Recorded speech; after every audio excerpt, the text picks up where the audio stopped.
Le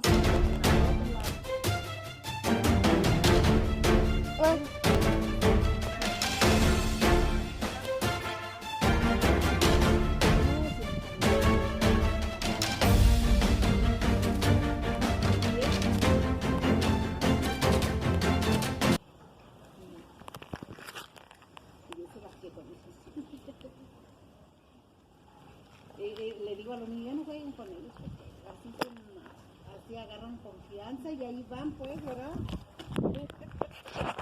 David, tú grábame. Grábame con el gato. Sí, ya sé, pues.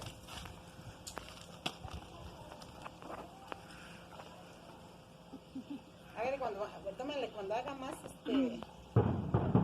cuando sea más payasito. Luego se tiró por aquí en la ventana. Ay, se salió por la ventana.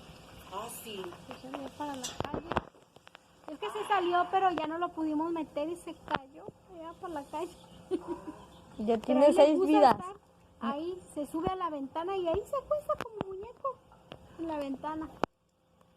A dormir. Sí, porque no lo dejo estar en la cama. Luego anda así. ¿Verdad que no? ¿Y de dónde está ahorita?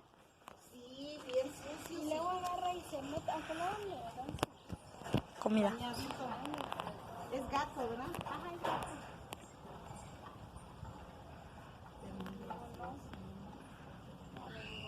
El otro día se agarró un ratón. Lo saqué en la noche.